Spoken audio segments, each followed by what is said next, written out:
नमस्कार, स्वागत है आपका जन संदेश टाइम्स में। मैं हूं किरण। आज हम आपके सामने आए हैं एक नई जानकारी के साथ। हमारे दिमाग में अक्सर एक प्रश्न आता है कि पृथ्वी पर जीवन कैसे पनपा, पृथ्वी पर इंसान कैसे आए। इसको लेकर आज तक कोई भी एक मत नहीं जुटा पाया है। लेकिन हमने बचपन से सुना है कि हमारे पूर्वज बंदर थे और समय के साथ साथ धीरे धीरे हमने खुद को विकसित कर लिया। हम बंदर से इंसान कैसे बने, इस बात का पता लगाया था चार्ल्स डार्विन ने। डार्विन की किताब on the origin of species bye means of natural selection 24 नवंबर 1859 को ही पब्लिश हुई थी। इस किताब में एक चैप्टर था थ्योरी ऑफ इवोल्यूशन। इसी चैप्टर में बताया गया था कि कैसे हम बंदर से इंसान बने। चार्ल्स डार्विन का मानना था कि हम सभी के पूर्वज एक हैं। उनकी थ्योरी थी कि हमारे पूर्वज बंदर थे। दरअसल कुछ बंदर अलग जगह अलग तरह से रहने लगे। इसी कारण धीरे धीरे जरूरतों के अनुसार उनमें बदलाव आने शुरू हो गए।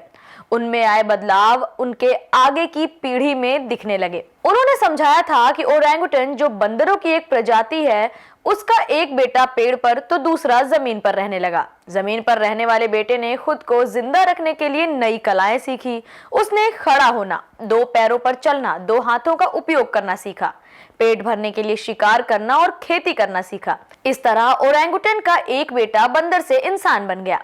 हालांकि ये बदलाव एक दो सालों में नहीं आए, बल्कि इसके लिए करोड़ों साल लग गए। बता दें, डार्विन का सिद्धांत दो बुनियादों पर टिका हुआ है। पहला नेचुरल सिलेक्शन मतलब प्राकृतिक चयन, और दूसरा डिसेंट विद मॉडिफिकेशन यानी संशोधन युक्त अवतरण। जैसा कि पहले कहा जा चुका है कि डार्विन ने इस सिद्धांत को मजबूती प्रदान किया, लेकिन दिलचस्प बात यह है कि प्राकृतिक चयन का जिक्र डार्विन से 1000 साल पहले मुस्लिम विचारक जाहिज पेश कर चुके थे, जो हैरत अंगेज तौर पर डार्विन के सिद्धांत जैसा ही है। जाहिज का पूरा नाम अबू अस्मान उमरो बहरूल किनानी अल बसरी था और वे 776 ईस्वी में बसरा यानी इराक में पैदा हुए थे। उनका खानदान बेहद गरीब था। जाहिज ने विज्ञान, भूगोल, दर्शन के अलावा कई विषयों पर अपनी कलम उठाई। उस जमाने में लिखी गई उनकी किताबों की संख्या 200 के करीब बताई गई है।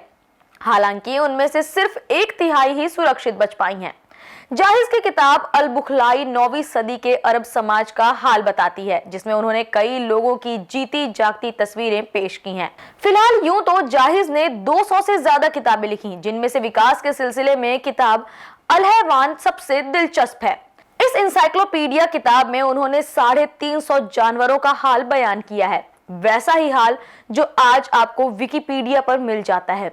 इसी किताब में जाहिज ने चंद ऐसी अवधारणाओं को पेश किया जो हैरत अंगेज तौर पर डार्विन के मानव विकास के सेम सिद्धांत जैसी हैं। ये थी हमारे बंदर से मानव बने तक के सफर की जानकारी। ऐसी तमाम जानकारियों के लिए आप बने रहिए जनसंदेश टाइम्स के साथ।